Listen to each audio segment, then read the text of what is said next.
Breaking news into CBS Sports HQ. Judge Claudia Wilken has granted final approval of the House settlement. The $2.8 billion settlement ends a 5-year lawsuit against the NCAA and its largest conferences.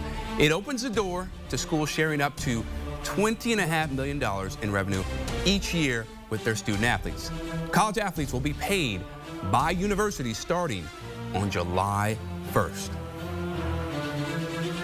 And for more on this news, we bring in 24/7 Sports national writer Brandon Marcello. And Brandon, what exactly does this news mean for college sports as a whole? The 119-year amateurism model in the NCAA is dead. It's over. Everything they based everything on the last 120 years is gone. Players will now start being paid based off of the revenue from their schools starting July 1st. Those power conference schools are going to start sharing that revenue with them, and this is a new day, because not only have we been in this new NIL era for the last 4 years, but now they're going to get additional money potentially with this revenue sharing, and it changes everything. We can no longer say that this is a complete amateurism model. This is more or less a professional model now, if not semi-professional. I never thought I'd see the day. I didn't either, but as a former college athlete, I am glad. Now, we've been waiting months for this to be approved, Brandon. What took so long for this to come down? Well, we had a couple of hearings in April, and Judge Claudia Wilken told the defendants, the NCAA and the power conferences, listen, we've got these new roster limits with unlimited scholarships, but her understanding was that up to 5,000 athletes are going to end up being cut and lose their scholarships as a result of these new roster limits.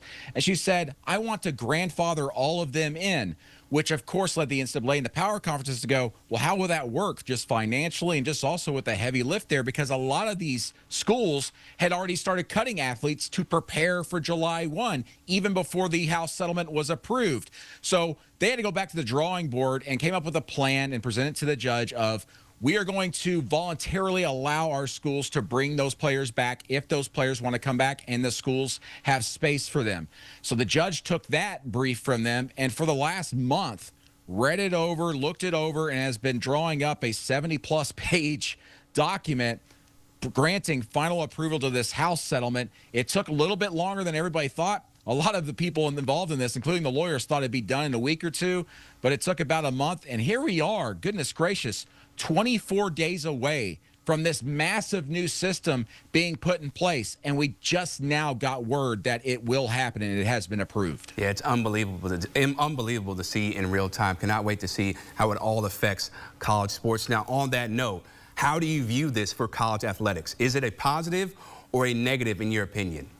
Well, it's an absolute positive for the players, of course, but I do think what we're going to see is more separation between the haves and have-nots among football programs, basketball programs, for example. Because remember, the ones sharing the revenue are only the power conferences, those 4 power conferences. Now, other conferences outside of that in the group of 6 can opt in and decide to be part of this, but they haven't really decided to do that. The only conference that's really pushed that forward is the American Conference, which has said, we're going to participate a little bit. We're not requiring our schools to meet that $20.5 million salary cap like all the power conferences, but you need to meet this a certain much smaller average to remain members of the AAC. But again, that's a massive divide between the AAC and the other power conferences. And of course, you also have to consider, even within the power conference schedule itself, you're going to have schools that decide not to completely pay $20.5 million. Because remember, that's the cap. That's the highest they can go. Not all schools are going to be able to afford that based off the revenue they generate anyway. And also, not all schools are going to fully fund scholarships. Only a select few are going to, mainly in the SEC and Big Ten, which allows them to have some bigger rosters, some better talent there as well. And that's going to end up having a domino effect all the way down the line. So the feeling is, at least here on the get-go and from the people I've talked to for the better part of a year about all of this, is that it's just going to make the stronger, stronger, and stronger, and the weaker, weaker, and weaker, and weaker. So you kind of touched on it right there when it comes to leveling the playing field. It's not going to do that. So do you feel like it's just going to be a matter of all these major powerhouses getting all the best players, and the schools that don't have these type of funds, they're going to be left out to dry, and they're not going to get that type of support or that type of interest from prospective student athletes? Yes, and there's a lot of thought, even among the group of 6 commissioners and the administrators I've talked to, that they just foresee that at some point here in the next few years, those power conferences are going to end up breaking away, potentially from the NCAA, or breaking away just football and not being tied to the group of 6 anymore and going and do their own thing. I mean, really, if you think about it, the next year or two is going to be kind of a trial run for that. And why is that?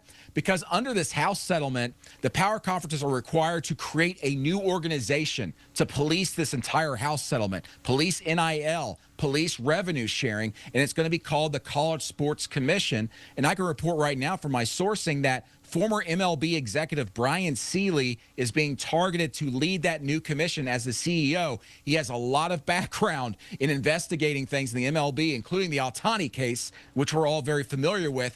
The NCAA is kind of getting pushed to the side, of course, when it comes to rules and regulations more and more.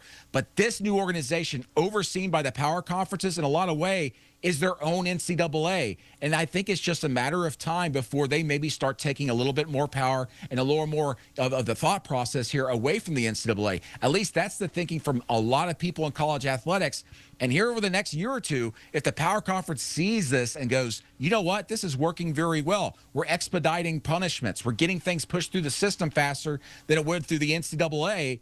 Maybe we should be doing this all ourselves. And by the way, if we do everything ourselves, run championships and run enforcement, we'll make more money because we're not splitting it with more teams. Listen, there's going to be so much more fallout, so many more stories from the historic news. The settlement has been approved. Brandon Marcello always giving us the best and the latest insight on college sports. Thanks so much, man. And for more on this story and what it means in college sports, you're going to want to head to 24/7 Sports. Our team of experts, they have you covered with so much more on the House settlement, as well as everything you need to know from the recruiting world.